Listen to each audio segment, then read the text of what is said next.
இன்றைய நாள் இனிய நாளாக வேண்டுமென்று ஏக இறைவனை பிரார்த்தித்தவனாக, இன்று நாம் கற்றுக்கொள்ள வேண்டிய விடயம் என்னவென்றால், பொட்மாஸ். இது கணிதத்திலே மிக முக்கியமான ஒரு பகுதியாக இந்த பொட்மாஸ் இருக்கு.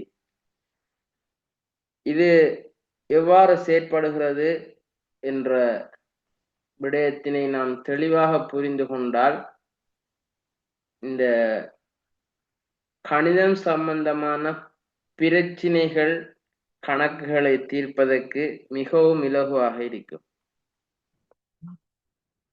அதாவது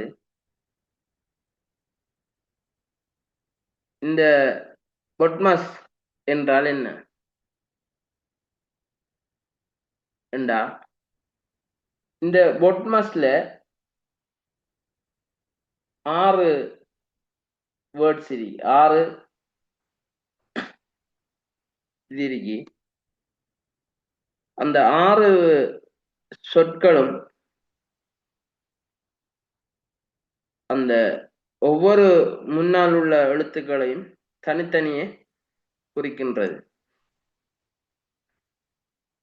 சொல்ல போனா பி என்பது பிரகெட், அதாவது பெண் வெளிக்காட்டுறேன். உதாரணமா 5 சக 3 பிரகெட் சக 2 என்றா, இது இந்த கேள்வியில நம்ம பார்க்கணும் என்னடா, முதலாவது பிரகெட் இருக்கா என்றுதான் இந்த முதலாவது பார்க்க வேண்டிய விஷயம். அந்த இதுக்காகத்தான் ஓர்டர், இந்த பொட்மாஸ் என்ற ஓர்டர்ல தான் நீங்க கணக்கு செய்யக்குள்ள மெயின்டைன் பண்ணணும். கணக்கை இந்த இதுல தான் மெயின்டைன் பண்ணிட்டு போகணும். அதுல முதலாவது பிரகெட். உதாரணம் செய்யக்குள்ள நம்ம தெளிவா பார்ப்போம். முதலாவது பிரகெட். அடுத்தது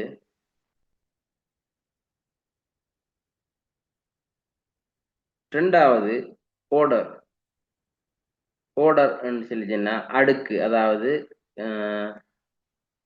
ட்ரெண்டின் வர்க்கம், அதாவது இப்படி மேலுக்கு வாரது அடுக்கு, அல்ல சக்தின்னு சொல்லுவாங்க. சக்தி, வலு, பல பேர்கள்ல ஒன்று சொல்லுவாங்க. அதே மாதிரி வர்க்க மூலம். இந்த வர்க்க மூலத்துல பெருமானம் என்னன்றது உதாரணமா அரையண்டா சொல்லுவாங்க. அதாவது இப்ப 2 வர்க்க மூலம் இப்படி இருக்கும்னு சொல்லிச்சேன்னா இது என்னன்னு சொல்லுவாங்கன்னா 2 அரையாம் அடுக்குன்னு சொல்லுவாங்க. சரி, இதைத்தான் இந்த வர்க்க மூலம்னு சொல்லுவாங்க. கியூபிக்ண்டா கனமூலம், அதாவது இப்படியே போட்டு இப்படி இருக்கும். 3 போட்டு இருந்தா கனமூலம், 4 போட்டவாறு அப்படிலாம் வரும். இப்படி 4 போட்டிருந்த என்ன அர்த்தம்னு சொல்லிச்சுன்னா, ஒரு ஒரு ஏதாவது ஒரு பெருமானம் எக்ஸிண்ட எக்ஸ் போட்டு இப்படி எக்ஸ் போட்டு இப்படி இருந்துச்சுன்னு சொல்லிச்சுன்னா எக்ஸிண்ட 1/3 அர்த்தம். சும்மா இருக்கும்னு சொல்லிச்சுன்னா 2 அர்த்தம். 2 போட்டு காட்டையில் அதால கொமனா 2 இருக்கும். ஓகே, அதே மாதிரி இப்படி இருக்கும்னு சொல்லிச்சுன்னா இந்த 4 எக்ஸ் இப்படி இப்படி இருக்கும்னு சொல்லிச்சுன்னா எக்ஸிண்ட 4ஆம் அடுக்கு, 1/4ஆம் அடுக்கு. ஓகே, இப்படி இருக்கும்னு சொல்லிச்சுன்னா அப்ப இதுதான் இந்த அடுக்குகள்ல விளக்கம். பிரகெட் உங்களுக்கு வழங்கியிருக்கும். அதே மாதிரி இந்த அடுக்கு சக்தி, இதுல இன்னைக்கு எந்த குறியீடு இந்த பவர் என்றதை காட்டுறதுக்கு, அந்த அடுக்குத்தான் பவர் என்று காட்டுறதுக்காக. இப்போ 2 இப்படி போட்டிருப்பாங்க, போட்டு 2 போட்டிருந்தா சும்மா டிரெக்டா நம்ம 2 வர்க்கம்னு எழுதலாம். இந்த கால்குலேஷன் இது செய்யறதுக்காக, இந்த டைப்பிங்ல தெளிவா விளங்கப்படுத்தணுன்றதுக்காக இந்த ஒரு குறியீடை போடுவாங்க. சரி, அடுத்தது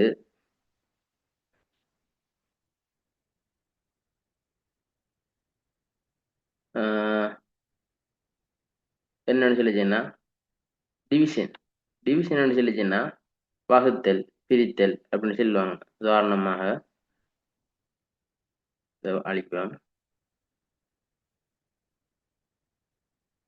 டிவிஷன் சொல்லிச்சுன்னா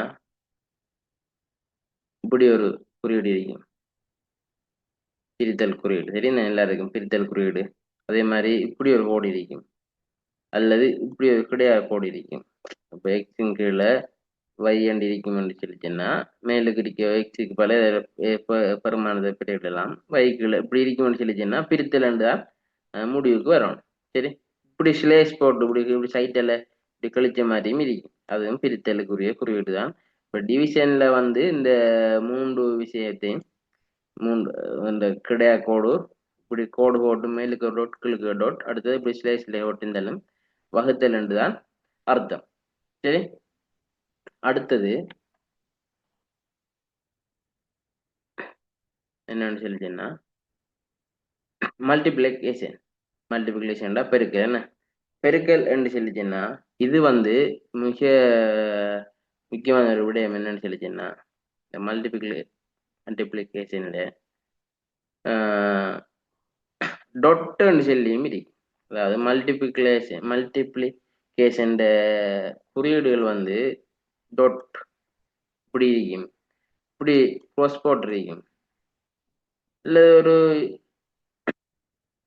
இப்படி இந்த ஒரு பெருமானம் இப்படி வந்து ரெண்டு இப்படி போட்டு இப்படி இருக்கும்னு சொல்லிச்சுன்னா என்ன நம்ம ஏற்கனவே ஆல்ரெடி தெரியும். ரெண்டின் வர்க்கத்தான் இப்படி எழுதுற என்று தெரிஞ்சிருக்கணும். என்ன இதில் ஈக்குவேஷன் என்ன ரெண்டின் வர்க்கத்தை தான் அந்த டைப்பிங்கில் எழுதக்குள்ள இப்படி எழுதுற கம்ப்யூட்டரில் ஆன்லைன் எக்ஸாம் எழுதக்குள்ள இப்படித்தான் வரும்.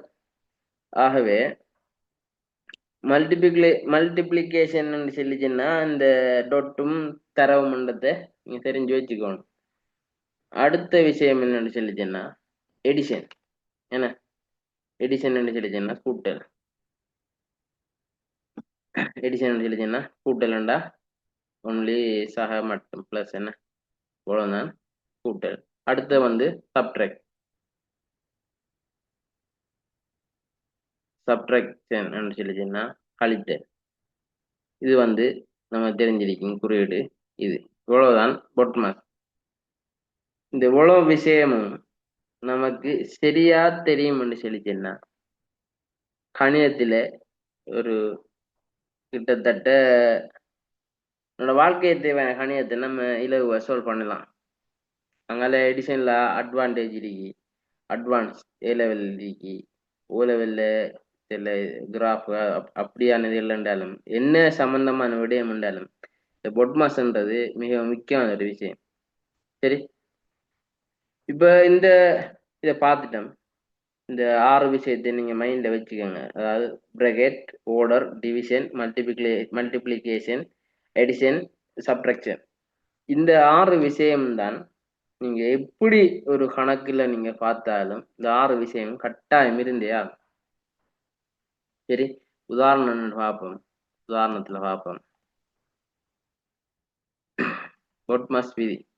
ஒரு கணக்கில் பல செயல்கள், அதாவது தர, பிரித்தல், நான் ஆல்ரெடி சொன்ன மாதிரி சக, மைனஸ், வர்க்க மூலம், ஸ்கொயர் இது எல்லாம் இருந்தால் அதை சரியான முறையில் செய்வதற்கு இந்த வரிசையை பின்பற்ற வேண்டும். இதுதான் இந்த பொட்மாஸ்ல ஒரு கோட்பாடு. இந்த முறையில தான் நீங்க கணக்கு செய்யணும். இது வந்து அங்கீகரிக்கப்பட்ட ஒரு முறை. இந்த முறையில நீங்க செஞ்சாதான் உங்களுக்கு பிள்ளைகள் வராது என்றதான் இதுல சரியான விஷயம். பாவம் முதலில் என்ன செய்யணும்னா இந்த பிரக்கெட் என்றது நம்ம முதலா பார்த்த மாதிரி இந்த பிரக்கெட் வந்து இந்த ஷேப்ல இந்த 3 ஷேப்லயும் பிரக்கெட் இருக்கும். இது இருக்கேன்றதை ஃபர்ஸ்ட் பார்க்கணும். அப்படி இருந்துச்சுன்றதை நம்ம அதை ஃபர்ஸ்ட் சால்வ் பண்ணணும். ரெண்டாவது அடுக்குகள், அந்த நான் சொன்ன மாதிரி ஸ்கொயர், கியூப், ரூட், பவர் எதுவும் இருக்குமென்னு சொல்லிச்சுன்னா அதை பார்க்கணும். மூணாவது வந்து வகுத்தல், அடுத்தது பெருக்கல், அடுத்தது கூட்டல், கழித்தல். சரி, இதை பார்க்கணும். அடுத்து அந்த இது வந்து இடது பக்கம் இருந்து வலது பக்கம் வரை பார்க்கணும். என்ன சரி, அடுத்தது வந்து கடைசியில கூட்டலும் கழித்தலும் இடது பக்கம் இருந்து வலது பக்கம் வரை பார்க்கணும். உங்களோட இடது பக்கம் முன்னுக்கு இருந்து இது வரைக்கும் பார்க்கணும். சரி, முதலாவது உதாரணம் பார்ப்போம். ரேஸ் பண்ணுவோம். 8 சக பிரகெட் 6 பிரித்தல் 2 தர 3 8 இப்படி ஒரு பெரிய ஒரு மிக நீண்ட ஒரு இது ஒன்று இருக்கு என்ன. இப்ப இதை எப்படி நம்ம செய்யற என்று சொல்லிச்சுன்னா பிரக்கெட் இல்லாம ஆக்கணும் என்ன. ஃபர்ஸ்ட் பிரக்கெட்ன்றதை இல்லாம ஆக்கணும். அப்ப பிரக்கெட்டை இல்லாம ஆக்குறதுக்கு அந்த ஓர்டர்ல நான் பார்த்தோம்னு சொல்லிச்சேன்னா 6 2 3 இடத்துல இருக்கு என்ன. இங்க ஒரு பிரக்கெட் இருக்கு, இங்க ஒரு பிரக்கெட் இருக்கு, இங்க ஒரு பிரக்கெட் இருக்கு. அப்ப 3 பிரக்கெட்டையும் நம்ம இல்லாம ஆக்கணும். இது பெரிய ஒரு கேள்வியே. அப்ப இந்த 3 பிரக்கெட்டையும் இல்லாம ஆக்கணும்னு சொல்லிச்சுன்னா பாருங்க, நம்ம செப்பரேட் பண்ணி எடுத்திருக்கோம். 6 பிரித்தல் 2 இன்ட்டு 3 என்ன. இப்ப பிரக்கெட் இல்லாம ஆக்குறதுக்கு முதல் நம்மளோட பொட்மாஸ்ல பிரக்கெட் தான் நம்ம முதல் இல்லாம ஆக்கணும். அப்ப பிரக்கெட்டுக்கு உள்ளுக்கு பாருங்க, அதுக்குள்ளேயும் ஒரு விஷயத்தை கொண்டு வந்துருக்காங்க. என்னண்டு பிரித்தல் ஒன்றும் இருக்கு, பெருக்கலும் இருக்கு. இப்போ பொட்மாஸ் ஓர்டர்ல என்னன்னு சொல்லணும், ஃபர்ஸ்ட் பிரக்கெட் இருக்குன்னு பார்க்கணும், ஓர்டர் இருக்குன்னு பார்க்கணும், டிவிஷன் இருக்குன்னு பார்க்கணும், அடுத்தது மல்டிப்ளிகேஷன் இருக்குன்னு பார்க்கணும், அடுத்து எடிஷன் இருக்குன்னு பார்க்கணும், அடுத்து சப்ட்ராக்ட் மைனஸ் இருக்குன்னு பார்க்கணும் என்ன. அப்ப இதுல பாருங்க, முதலாவது பிரக்கெட் இருக்கணும். நம்ம பிரக்கெட்டை தான் இல்லாம ஆக்க போறோம். அப்ப பிரக்கெட்டை இல்லாம ஆக்கணும்றதுக்கு முதல் உள்ளுக்கு பிரக்கெட்டுக்கு உள்ளுக்கு பாருங்க, பிரித்தலும் இருக்கு, பெருக்கலும் இருக்கு என்ன. இப்ப முதலாவது நம்ம பிரித்தலை பார்க்கணுமா பெருக்கலை பார்க்கணுமா ரெண்டத்தை இந்த ஓடலாம் நான் ஃபவுண்ட் பண்ணணும். அப்ப பார்ப்போம். அப்ப ஃபர்ஸ்ட் என்ன இருக்கு, டிவிஷன் இருக்கு என்ன. அப்ப இதுல பிரித்தல் தான் முன்னுக்கு இருக்கு அப்படின்னு சொல்லிச்சுன்னா நம்ம ஃபர்ஸ்ட் இந்த பிரித்தல்ன்றது தான் கவர் பண்ணணும். அப்ப 6 கீழே பிரித்தல் 2 பிரிச்சு என்ன விட 3 என்ன. அப்ப அந்த 3 தான் இந்த போட்டிருக்காங்க 3. சரி, இப்ப அடுத்து என்ன இருக்கு, பெருக்கல் இருக்கு என்ன. பிரித்தலுக்கு பிறகு பெருக்க மல்டிப்ளிகேஷன். அப்ப அதுல இது என்ன என்ன போட்டிருக்காங்க, அந்த மல்டிப்ளிகேஷன் இந்த இருக்கு. இது இப்ப என்ன செய்யணும், என்னதை பெருக்குது இல்லையாங்க 3 பெருக்குது இல்லையாங்க. அப்ப 3 தர 3 எத்தின 9. இந்த 9 போட்டோம்னு சொல்லிச்சுன்னா நம்மட இந்த பிரக்கெட் என்ற சாமான் இல்லாம போய்த்திடும். சரியா, விளங்கிட்டா. இந்த ஓர்டர்ல தான் நீங்க இதை கவுண்ட் பண்ணணும். அந்த ஓர்டர்ல தான் இதை பார்க்கணும். இப்ப நம்ம எப்படி எழுதலாம்னு சொல்லிச்சுன்னா இந்த 8 சக 9 சரி 17 என்ன.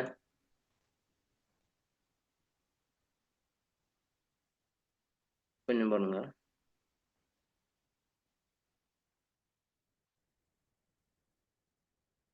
சரி, இப்ப பாருங்க, நம்ம 8 இருக்கு என்ன, 8 சக. இப்ப இதுல வருமானம் என்ன கண்டிக்க, நம்ம 9 கண்டிக்க 9 மரகா டாட் 8 என்ன சக 9 டாட் 8 சரி சக 9 என்ன. இப்ப என்ன பார்க்கலாம், பிரக்கெட் இல்லாம ஆக்கிட்டோம். பிரக்கெட் இல்லாம ஆக்கினதுக்கு பிறகு 8 அதுக்கத்தை பார்த்து போட்டாச்சு. சக 9 8 எத்தின 72 சக. திருப்பியும் அதே மாதிரி ஒரு பொறுமானம் இருக்கு பாருங்க, முன்னுக்கு போட்டு இந்த 8 இருக்கு என்ன. அப்ப நம்ம அதே மாதிரி திருப்பி போடுவோம் 72 சக. அடுத்தது 9 இருக்கு. இப்ப நார்மல் கூட்டலுக்கு வந்துட்டு இல்லையா. இதான் இந்த உதாரணம். இதை என்ன கூட்டினீங்கன்னு சொல்லிச்சுன்னா உங்களுக்கு அந்த இதுல விட வரும். சரி, அடுத்தது இப்ப இது பிறகு அந்த 8 சக 9 இந்த அருகி அந்த 9 இதுக்கு முதல் இதை பெருக்கணும் என்ன, பெருக்கி போடணும். 8 சக 9 இன்டு 8 சரி, இந்த இது பிழை, சாரி, இது இப்போதைக்கு இந்த 9 இன்டூ 8 வருமா? 8 என்ன பெருக்கு பட்டிக்கு இருக்குதானே? அதான் சரி. அடுத்தது உதாரணம் 2பா.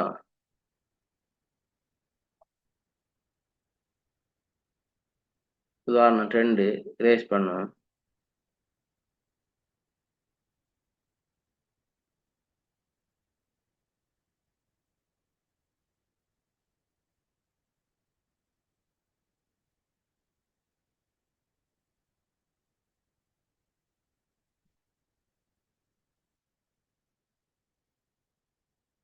இப்படி ஒரு கேள்வி. 25 மைனஸ் 32 பிளஸ் இது 12 பித்தல் 425 மைனஸ் 3 இந்த வர்க்கம். அதாவது இப்படி இருந்துச்சுன்னு சொல்லிச்சுன்னா நான் முந்தி சொல்லிட்டேன். இப்படி இருந்துச்சுன்னு சொல்லிச்சுன்னா 3 வர்க்கம் என்ன? 3 வர்க்கம். அடுத்து 12 பிரித்தல் 425 மைனஸ் 32 பிளஸ் 12 பிரித்தல் 4. சரி, இப்படி வந்துச்சுன்னு சொல்லிச்சுன்னா இதை எப்படி செய்யற? இது ஒரு சின்ன ஒரு கேள்விதான். சரி, இதுல முதல்ல என்ன செய்யணும்? ஓர்டர் என்ன? ஓர்டரை இல்லாம ஆக்கணும். அதை எப்படி இல்லாம ஆக்குற? எத்தனை இடத்துல ஓர்டர் இருக்கு? கேள்வி இருக்குது. நீங்க எப்பதே பார்க்கணும். கொஞ்சம் நீங்க ஹைட் பண்ணுவீங்க பென்சில். சரி, ஓர்டர்ல முதல்ல என்ன 25 இருக்கு என்ன? அப்படி ஓர்டர் வருவோமா? 25 மைனஸ் 32 பிளஸ் 12 பிரித்தல் 425 மைனஸ் 3 வர்க்கம் எத்தனை? இப்படிதான் வரப்போகுது என்ன? 3 வர்க்கம் பிளஸ் 12 பிரித்தல் 425 மைனஸ் 32 பிளஸ் 12 பிரித்தல் 4. சரி, இப்ப இந்த நமக்கு அழகா தெரியும். 3 வர்க்கம் எத்தனை? 9. இப்ப மற்றதெல்லாம் அப்படியோ ரிட்டர்ன் ஆகி வரப்போகுது என்ன? நம்ம 25 மைனஸ் 32 12 425 இவரத்தை பதிலாக அவ்வளோத்துக்கு நான் நெட் பண்றேன். சரி, இவரது பேர் என்ன வரப்போகுது? 9 வரப்போகுது. 9. இப்ப பிரித்தல் இருக்கு என்ன? அடுத்து என்ன இருக்கு? பிரேக். இந்த அடுக்கு இல்லாம ஆக்கிட்டேன். ஃபர்ஸ்ட் பிரேக்கெட் என்ன இருக்கான்னு பார்த்தேன். பிரேக்கெட் இல்லை. அடுத்து பிரித்தல் இருக்கு. இப்போ பிரித்தல் இருக்கு. அடுத்து பிரித்தல் இருக்கு. இப்ப இந்த பிரித்தல் நம்ம எங்க இருந்து ஓடரா பார்த்து வரணும்டா? இடது பக்கம் இருந்து பார்த்து வரணும். சரி, இங்கால இருந்து பார்த்து, அதாவது இங்கல பக்கம் இருந்து ஆரம்பத்துல இருந்து பார்த்து வரணும். இந்த வேயில தான் நீங்க பார்த்து வரணும். இப்படி பார்த்து வாங்க. 25 மைனஸ் 32 சக 12 பிரித்தல் 425. சரி, இப்ப இது என்ன சொல்றாங்கன்னு சொல்லிச்சுன்னா 12 பிரித்தல் 425. சரி, 12 பிரித்தல் 425. சரி, இப்படிதான் அந்த ஓர்டர் நீங்க பார்க்கணும். சரியா? அந்த ஓர்டர்ல தான் நீங்க பார்த்து அதுக்கு பிறகு இது இப்ப இந்த இடத்துல 12 425 பிரிக்கணும். அதுக்கு பிறகு இந்த பிரித்தல் இது முடிஞ்சு அதுக்கு பிறகு இந்த பிரித்தல் பார்க்கணும் என்ன? 12 425. அதுக்கு பிறகு பெருக்கல் இருக்கான்னு பார்க்கணும். பெருக்கல் இருக்கா? பிரித்தல் முடிஞ்சு பெருக்கல் இருக்கான்னு பார்க்கணும். பெருக்கல் இல்லை. அடுத்தது என்ன இருக்கு? கூட்டல் இருக்கு. அப்ப 25 சய 32 சக படத்துக்கு ஒரு விடை கொண்டு வரும் என்ன? 12 425 பிரிச்சா ஒரு விடை கொண்டு வரும். அந்த விடையை எழுதணும் அது. சரி, அந்த விடையத்தான் 32 கூட்டணுமா? அதான் அந்த ஓடர் இடது பக்கம் இருந்து வரணும். நம்ம நேரத்துல பார்த்த மாதிரி இடது பக்கத்துல இருந்து வார மாதிரி அதை பார்க்கணும். சரியா? அதுக்கு பிறகு கூட்டல் பார்த்துட்டோம். அதுக்கு பிறகு கழித்தல் பார்த்தா கணக்கிட விட